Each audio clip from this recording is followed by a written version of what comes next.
ನನ್ನ ಹೆಸರು ರಾಘವೇಂದ್ರ ಅಂತ, ಉಲ್ಲಂಕಲ್ ಗ್ರಾಮದ ಒಬ್ಬ ದಲಿತ ಯುವಕ. ಕಳೆದ 4 ತಿಂಗಳಿಂದ ನೀವು ನೋಡ್ತಾ ಇದ್ದೀರಾ, ಅಂಬೇಡ್ಕರ್ ಪುತ್ಥಳಿ ವಿಚಾರವಾಗಿ ಅನೇಕ ಗಲಭೆಗಳನ್ನ ಉಲ್ಲಂಕಲ್ ಗ್ರಾಮದಲ್ಲಿ, ಪ್ರಮುಖವಾಗಿ ಈ ದಲಿತ ವಿರೋಧಿಯಾದಂತಹ ಮೇಡಾಳ ಮುನಿಯಂಜಿ ಅಂತ ಅವರು ಬರ್ತಾರೆ, ನ್ಯಾಯ ಕೊಡ್ತಾರೆ ಅಂತ ಬರ್ತಾರೆ. ನಮ್ಮ ಹುಡುಗರೆಲ್ಲ ಕೂಡ ಹೋಗಿ ನ್ಯಾಯ ಕೊಡಿಸ್ತಾರೆ ಅಂತ ಹೋಗ್ತಾರೆ. ಬಟ್ ಸವರ್ಣೀಯರ ಜೊತೆ ಮಿಂಗಾಲಾಗಿ ಅವ್ರು ಏನ್ ಮಾಡ್ತಾರೆ, ನಮ್ಮ ವಿರುದ್ಧವಾಗಿ ಅನ್ಯಾಯದ ಪರವಾಗಿ ಅಂದ್ರೆ ನ್ಯಾಯ ಕೊಡಿಸ್ತೀವಿ ಅಂತ ಬಂದವರೇ ನಮ್ಗೆ ಅನ್ಯಾಯ ಮಾಡ್ತಾ ಇದಾರೆ. ಅಂಡ್ ಪ್ರಮುಖವಾಗಿ ಹೇಳೋದಾದ್ರೆ, ಈ ಮುನಾಂಜಿ ಅನ್ನಂತವ್ರು ನಮ್ಮ ದಲಿತ ಮುಖಂಡನಾದಂತಹ ಸುನಿಲ್ ಮೇಲೆ ಒಂದು ವೈಯಕ್ತಿಕ ತೇಜೋವಧೆಯನ್ನ ಮಾಡಿದ್ದಾರೆ. ಒಬ್ಬ ದಲಿತ ಮುಖಂಡನಾಗಿ ನಿಮ್ಗೆ ಗೊತ್ತಿಲ್ವಾ, ಒಬ್ಬ ವ್ಯಕ್ತಿತ್ವವನ್ನ ಹೇಗೆ ತೇಜೋವಧೆ ಮಾಡ್ತೀರಾ? ದಾಖಲೆ ಇಲ್ಲದೆ, ಯಾವುದೇ ಪುರಾವೆಗಳಿಲ್ಲದೆ ಆ ವ್ಯಕ್ತಿಯನ್ನ ತೇಜೋವಧೆ ಮಾಡಿದ್ದೀರಾ. ಹಾಗಾಗಿ ಅವರು ಕೂಡ ತುಂಬಾ ಮನನೊಂದು ಈಗ ಅವ್ರಿಗೆ ಪ್ರಾಣ ಬೆದರಿಕೆ ಆಗ್ತಾ ಇದ್ದೀರಾ. ಮುಖ್ಯವಾಗಿ 5 ಲಕ್ಷ ಬೇಡಿಕೆ ಇಟ್ಟಿದ್ದೀರಾ. ಇನ್ನೆಷ್ಟು ಬೇಡಿಕೆಯನ್ನು ಇಡ್ತೀರಾ ಗೊತ್ತಿಲ್ಲ. ಈ ವಿಚಾರದಿಂದ ನೀವೇನಾಗ್ತಾ ಇದೀರಾ, ಈ ಮೇಲೆ ಈಗಾಗಲೇ ಹಗರಣಗಳು ಜಾಸ್ತಿ ಆಗಿದೆ. ವೇಮ್ಗಲ್ಲಲ್ಲಿ ಕೂಡ ನೀವೇನ್ ಮಾಡಿದೀರಾ, ಸೈಟ್ ತಗೊಂಡಿದ್ದೀರಾ, ಮನೆಗಳನ್ನು ಕಟ್ತಾ ಇದ್ದೀರಾ. ನಿಮ್ಮ ವ್ಯಕ್ತಿಗತ ವಿಚಾರ ನಾವೇನಾದ್ರು ಎತ್ತಿದ್ದೀರಾ? ಇಲ್ಲ. ನಮ್ಮ ಉದ್ದೇಶ ಏನಪ್ಪಾ ಅಂದ್ರೆ, ಗ್ರಾಮದಲ್ಲಿ ಅಂಬೇಡ್ಕರ್ ಪುತ್ಥಳಿ ನಿರ್ಮಾಣ ಆಗ್ಬೇಕು. ನನ್ನೊಂದು ಪ್ರಶ್ನೆ ಇದೆ ಜಿಲ್ಲಾಡಳಿತಕ್ಕೆ. ಏನ್ ಪ್ರಶ್ನೆ ಅಂದ್ರೆ 3 ಶಾಂತಿ ಸಭೆಗಳಾಗಿದೆ, ನ್ಯಾಯ ಕೊಡ್ತೀರಾ ಅಂತ ನಾವು ಎಲ್ಲಾ ಕೂಡ ಬಂದಿದ್ವಿ. ನನ್ನೊಂದು ಪ್ರಶ್ನೆ ಏನಪ್ಪಾ ಅಂದ್ರೆ, ಸಮುದಾಯದ ಭವನದ ಮುಂದೆ ಪುತ್ಥಳಿ ನಿರ್ಮಾಣ ಮಾಡಬಾರ್ದ? ಒಂದು ಪ್ರಶ್ನೆ. ಮಾಡಬಾರ್ದಂತ ಎಲ್ಲಾದ್ರೂ ಕಾನೂನಲ್ಲಿ ಇದೆಯಾ? ಏನೂ ಇಲ್ವಲ್ಲ. ಅಲ್ಲಿ ಕಂಬ ಇದೆ, ಅದನ್ನ ತೆರವುಗೊಳಿಸಿ ಮಾಡ್ಬೋದು. ಇಲ್ಲಿ ಸವರ್ಣಿಗೊಂದು ಪ್ರಶ್ನೆ ಕೇಳುವಂತದ್ದಿದೆ ನಂದು. 3 ತಿಂಗಳಿಂದ ನಮ್ಗೆ ಅಡ್ಡಿ ಓಡಿಸ್ತಾ ಇದೀರ. ಜೆಡಿ ಸಾಹೇಬರು ಬಂದಾಗ ನಾವು ನಾಮಫಲಕ ಹಾಕಿದಾಗ ಅಲ್ಲಿ ನೋಡೋಣ ಅಂತ ಬಂದಿದ್ದಾರೆ ಪರಿಶೀಲನೆ ಮಾಡಕ್ಕೆ. ಸ್ಕೂಲ್ ಬಳಿ ಹೋಗಿ ಬಂದ ತಕ್ಷಣ ಅವ್ರು ಬ್ಯಾನರ್ಗಳು ಹಾಕ್ತಾರೆ.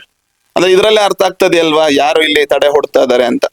ಇದೆಲ್ಲ ನಿಮ್ಗೆ ಕಣ್ಣು ಕಟ್ಟುವಂತ ರೀತಿ ನಿದರ್ಶನಗಳಿದ್ರು ಕೂಡ ಇನ್ನೂ ಕೂಡ ಪ್ರಶ್ನೆಗಳನ್ನ ಮಾಡದೆ, ನಮ್ಗೆ ನ್ಯಾಯ ಕೊಡದೆ ನೀವು ಅವ್ರ ಪರವಾಗೇ ಇದ್ದೀರಾ. ಅಂಡ್ ಪ್ರಮುಖವಾಗಿ ನಮ್ಮ ದಲಿತ ಪರವಾಗಿ ಬಂದಂತಹ ಶ್ರೀಕಾಂತ್ ರಾವಣ್ಣ ಆಗಿರ್ಬೋದು, ಸಂದೇಶ್ ಆಗಿರ್ಬೋದು, ಅವ್ರ ಬಗ್ಗೆ ಮಾತಾಡ್ತಾರೆ. ಓಕೆನಾ? ಯಾವ ಮಟ್ಟಿಗೆ ಇದು ಹೋಗ್ತಾ ಇದೆ ಅಂದ್ರೆ, ಮಹಿಳೆಯರನ್ನು ಕೂಡ ಇದರಲ್ಲಿ ಈ ಸಮಸ್ಯೆಯಲ್ಲಿ ಭಾಗವಹಿಸಿ ಮಕ್ಕಳಲ್ಲೂ ಕೂಡ ಏನಾಗ್ತಾರೆ, ಕೋಮು ಸಂಘರ್ಷಗಳನ್ನ, ಜಾತಿ ಪದ್ಧತಿಯನ್ನ ಈಗಲೂ ನಮ್ಮೂರಲ್ಲಿ ಕೂಡ ಅವ್ರ ಮನೆಗಳಲ್ಲಿ ಬಿಡಿಸ್ಕೊಳ್ಳೋದಿಲ್ಲ, ದೇವಸ್ಥಾನಗಳು ಬಿಡಿಸ್ಕೊಳ್ಳೋದಿಲ್ಲ. ಬಟ್ ನಾವು ಅದೆಲ್ಲ ಪ್ರಶ್ನೆನೂ ಮಾಡ್ತಾ ಇರ್ಲಿಲ್ಲ. ನಮ್ಗೇನಪ್ಪಾ ಅಂದ್ರೆ, ನಮ್ಗೆ ಅಂಬೇಡ್ಕರ್ ಪುತ್ಥಳಿ ಹಾಕ್ಬೇಕು, ಸಮಾಜಕ್ಕೆ ಸಮಾನತೆ ಕೊಟ್ಟಂತ ಅವರ ಪುತ್ಥಳಿ ನಮ್ಮೂರಲ್ಲಿದ್ರೆ ಒಂದ್ ಗೌರವ ಬರುತ್ತೆ. ಬಟ್ ಇದಕ್ಕೆಲ್ಲ ಮೂಲ ಏನಪ್ಪಾ ಅಂದ್ರೆ, ನಮ್ಮ DSS ಮುನಾಂಜಿ ಅವರು ಇದಾರಲ್ವಾ, ನ್ಯಾಯ ಕೊಡ್ತೀನಿ ಅಂತ ಬರ್ತೀರಾ, ನ್ಯಾಯ ಕೊಡ್ತಾ ಇಲ್ಲ, ನಮ್ಮನೆ ತೇಜೋವಧೆ ಮಾಡ್ತಾ ಇದ್ದೀರಾ. ಪ್ರಮುಖವಾಗಿ ನೀವು ದಲಿತ ಮುಖಂಡನ, ನೀವು ನಮ್ಮ ಪರವಾಗಿ ಬಂದು ಬೇರೆಯವ್ರ ಪರವಾಗಿ ನೀವು ನ್ಯಾಯ ಕೊಡಕ್ಕೆ ಟ್ರೈ ಮಾಡಿಸ್ತಾ ಇದೀರಲ್ವಾ, ಹಾಗಾಗಿ ನಿಮ್ಗೆ ಗೌರವ ದಕ್ಕತ್ತಾ? ಯೋಚನೆ ಮಾಡಿ. ನೀವು ಮಾತಾಡಕ್ಕಿಂತ ಮುಂಚೆ ನೀವು ಒಬ್ಬ ದಲಿತ ಮುಖಂಡನಾಗಿದ್ದೀರಾ, ಬಟ್ ದಲಿತರಿಗೆ ನ್ಯಾಯ ಕೊಡಿಸೋದ್ರಲ್ಲಿ ನೀವು ವಿಫಲ ಆಗ್ತಾ ಇದೀರಾ. ಸಾಧ್ಯ ಆದ್ರೆ ಈ ಸಮಸ್ಯೆಗೆ ನೀವು ನ್ಯಾಯ ಕೊಡ್ರಿ. ಸಾಧ್ಯ ಆಗ್ಲಿಲ್ಲ ಪಕ್ಷದಲ್ಲಿ, ಸಾಧ್ಯ ಆದ್ರೆ ನೀವು ಮನೆಯಲ್ಲಿದ್ರೆ ಬೆಸ್ಟ್ ಅನ್ಸ್ತದೆ. ಈ ತರ ತೇಜೋವಧೆಗಳನ್ನ ಮಾಡಕ್ ಹೋಗ್ಬೇಡ್ರಿ. ನನ್ನೊಂದು ವಿನಂತಿ ಹೇಳೋದೇನಪ್ಪಾ ಅಂದ್ರೆ, ಗ್ರಾಮದಲ್ಲಿ ಅಶಾಂತಿ ಕಲ್ಪಿಸುವಂತದ್ದು ಏನು ಇಲ್ಲ. ಓಕೆನಾ? ಅಂಬೇಡ್ಕರ್ ಪುತ್ಥಳಿ ಏನ್ ಜಾಗ ಕೊಟ್ಟಿದಾರೆ ಅದೇ ಜಾಗದಲ್ಲಿ ಏನ್ ಮಾಡ್ತಾ ಇದಾರೆ ಅಂದ್ರೆ ಪುತ್ಥಳಿ ನಿರ್ಮಾಣ ಮಾಡ್ತಾ ಇದೇವಿ. ಬಟ್ ಯಾಕೆ ಕಾನೂನು ವ್ಯವಸ್ಥೆ ನಮ್ಗೆ ನ್ಯಾಯ ಕೊಡ್ತಲ್ಲ? ಅದೊಂದು ಪ್ರಶ್ನೆ ಇದೆ, ಎಲ್ಲರಿಗೂ ಕೇಳುವಂತದ್ದಿದೆ. ಪುತ್ಥಳಿ ವಿಚಾರಕ್ಕಾಗಿ ಇಷ್ಟೆಲ್ಲ ಗಲಭೆಗಳಾಗ್ತದೆ, ನೀವು ನ್ಯಾಯ ಕೊಡ್ತೀರಾ ಅನ್ನೋ ಕಾರಣಕ್ಕೋಸ್ಕರ ನಾವು ಈ ತರ ಒಂದು ಹೋರಾಟಕ್ಕೆ ಇಳಿದಿದ್ವಿ.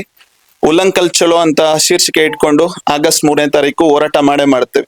ನಮ್ಗೆ ನ್ಯಾಯ ಸಿಗ್ಲಿಲ್ಲ ಅಂದ್ರೆ ಇದು ನಿರಂತರವಾಗಿ ಹೋರಾಟ ನಡೆಯುತ್ತೆ. ಇದಕ್ಕೆ ಯಾವುದೇ ರೀತಿಯಾದ ಮುಕ್ತಾಯ ಇರೋದಿಲ್ಲ. ನಮ್ಗೆ ನ್ಯಾಯ ಸಿಗೋ ತನಕ ನಾವು ಹೋರಾಟ ಮಾಡ್ತಾರೆ. ಯಾಕಂದ್ರೆ ಹೋರಾಟ ಅನ್ನುವಂಥದ್ದು ನಮ್ಗೆ ಅಂಬೇಡ್ಕರ್ ಕೊಟ್ಟಂತ ಒಂದು ಶಕ್ತಿ ಆಗಿದೆ. ಅದೇ ನಮ್ಗೆ ಅಸ್ತ್ರ ಆಗಿರುತ್ತೆ. ಒಂದು ಎಚ್ಚರಿಕೆ ಏನಪ್ಪಾ ಅಂದ್ರೆ, ಎಲ್ರು ಮಾತಾಡ್ತಾ ಇದಾರೆ ಉಲ್ಲಂಕಲ್ ಪುತ್ಥಳಿ, ಅಂಬೇಡ್ಕರ್ ಪುತ್ಥಳಿ ವಿಚಾರದ ಬಗ್ಗೆ ಸೋಷಿಯಲ್ ಮೀಡಿಯಾದಲ್ಲಿ ಹರಿದಾಡ್ತಾ ಇದೆ. ಸಂವಿಧಾನ ನಮ್ಗೆ ಏನ್ ಮಾಡಿದೆ, ಹಕ್ಕುಗಳನ್ನ ಕೊಟ್ಟಿದೆ. ಬಟ್ ಆ ಹಕ್ಕುಗಳಲ್ಲೇ ಪ್ರಮುಖವಾಗಿ 17ನೇ ವಿಧಿ ಹೇಳುತ್ತೆ ಅಸ್ಪೃಶ್ಯತೆ ನಿಷೇಧ ಕಾಯ್ದೆ ಅಂತ. ಅಸ್ಪೃಶ್ಯತೆ ಅಂತ ದಲಿತರನ್ನ ಅಸ್ಪೃಶ್ಯತೆ ಅಂತ ದಲಿತ ಅಂತ ಹೆಸರಿಟ್ಟು ಕರೆದ್ರೂ ಕೂಡ, ಅವ್ರನ್ನ ಮುಟ್ಟುವಿಕೆಯಿಂದ ಅವ್ರನ್ನ ದೂರ ಇಟ್ಟರು ಕೂಡ ಅದೇನಾಗತ್ತೆ ಅಂದ್ರೆ ಕೇಸ್ ಆಗತ್ತೆ. ನಿಮ್ಗೆ ಗೊತ್ತಿರಬಹುದು 1989 ಅಟ್ರಾಸಿಟಿ ಕೇಸ್ ಆಗ್ಬೋದು ದಲಿತ ದೌರ್ಜನ್ಯ ಕಾಯ್ದೆ ಮುಖಾಂತರ. ಬಟ್ ನಮ್ಮೂರಲ್ಲಿ ಈ ತರದ ಒಂದು ಸನ್ನಿವೇಶಗಳು ನಾವು ನೋಡಕ್ ಸಾಧ್ಯ ಇಲ್ಲ. ಯಾಕಂದ್ರೆ ನಾವು ಶಾಂತಿಯುತವಾಗಿ ಹೋರಾಟ ಮಾಡ್ತಾ ಇದ್ವಿ. ಅಂಡ್ ಪ್ರಮುಖವಾಗಿ ಹೆಣ್ಮಕ್ಳಿಗೆ ಪ್ರಶ್ನೆ ಕೊಡಕ್ಕಿಂತ ಮುಂಚೆ ಅವ್ರಿಗೆ ಅಂಬೇಡ್ಕರ್ ಏನ್ ಕೊಟ್ಟಿದೆ ಅಂತ ತಿಳ್ಕೊಬೇಕು. ಮುಖ್ಯವಾಗಿ ಏನ್ ಕೊಟ್ಟಿದ್ದಾರೆ ಅಂದ್ರೆ ಹಿಂದೂ ಕೋಡ್ ಬಿಲ್ ಪ್ರಕಾರ ಆಸ್ತಿ ಹಕ್ಕು ಕೊಟ್ಟಿದ್ದಾರೆ ಅಂಡ್ ಸಂವಿಧಾನದ ಮುಖಾಂತರ ಅವ್ರಿಗೆ ಶಿಕ್ಷಣದ ಹಕ್ಕು ಕೊಟ್ಟಿದ್ದಾರೆ, ಪ್ರಶ್ನೆ ಮಾಡುವಂತ ಹಕ್ಕು ಕೊಟ್ಟಿದ್ದಾರೆ. ಎಲ್ಲ ಕೂಡ ಅಂಬೇಡ್ಕರ್ ಎಲ್ರಿಗೂ ಕೂಡ ಸಮಾನವಾಗಿ ಹಕ್ಕು ಕೊಟ್ಟಿದ್ದಾರೆ. ಬಟ್ ಕೆಲವ್ರು ಏನ್ ಮಾಡಿದ್ದಾರೆ, ಅಂಬೇಡ್ಕರ್ ಅನ್ನ ಕೇವಲ ದಲಿತರ ಒಬ್ಬ ಮುಖಂಡ ಅನ್ನೋ ರೀತಿ, ದಲಿತರ ಒಬ್ಬ ಆಶಾ ಕಿರಣ ರೀತಿ ಪ್ರತಿಬಿಂಬಿಸ್ತಾ ಇದ್ದಾರೆ. ಅದು ತುಂಬಾ ಸುಳ್ಳು ಮಾಹಿತಿ ಎಲ್ರಿಗೂ ಕೂಡ. ಈಗಿನ ಮಕ್ಕಳಿಗೆ ನಾವ್ ಏನ್ ಕೊಡ್ಬೇಕಂದ್ರೆ ಅಂಬೇಡ್ಕರ್ ಅವರ ಒಂದು ವಿಚಾರಧಾರೆಗಳನ್ನು ತಿಳಿಸಿ ಹೇಳ್ಬೇಕು. ಬಟ್ ಈಗಲೂ ಕೂಡ ಅಸ್ಪೃಶ್ಯತೆ, ಜಾತಿ ಪದ್ಧತಿ ಈಗಲೂ ಇರುವಂತದ್ದು ಒಂದು ಶೋಚನೀಯ ವಿಚಾರ ಆಗಿರುತ್ತೆ. ಹಾಗಾಗಿ ನಮ್ಮೂರಲ್ಲಿ ಇದೇನ್ ನಡೀತಾ ಇದೆಯೋ ತುಂಬಾ ಒಂದು ದುಃಖಕರ ಸಂಗತಿ ಆಗಿರುತ್ತೆ. ಯಾಕಂದ್ರೆ ನೀವು ನೋಡ್ತಾ ಇರಬಹುದು, ಇನ್ನೂ ಕೂಡ 4 ತಿಂಗಳಾದ್ರೂ ಕೂಡ ಪುತ್ಥಳಿ ವಿಚಾರವಾಗಿ ನ್ಯಾಯ ಸಿಗದೆ ಇರುವಂತದ್ದು ಕೂಡ ಇದು ಒಂದು ಕಾನೂನು ಆತ್ಮಕವಾಗಿ ಕೂಡ ನಮ್ಗೆ ಪರಿಹಾರ ಸಿಗದೆ ಇರುವಂತದ್ದು ಒಂದು ಶೋಚನೀಯ ವಿಚಾರ ಅಂತ ಹೇಳ್ತಾ, ಆದಷ್ಟು ಬೇಗ ಈ ಏನ್ ಸಮಸ್ಯೆ ಮೂಡಿದ್ಯೋ, ಉದ್ಭವ ಆಗಿದೆಯೋ, ಈ ಸಮಸ್ಯೆಗೆ ಪರಿಹಾರ ಕೊಡ್ಬೇಕು.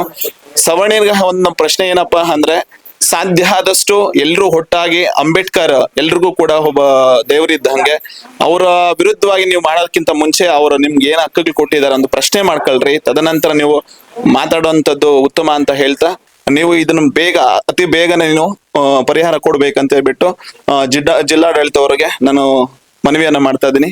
ಜೈ ಭೀಮ್.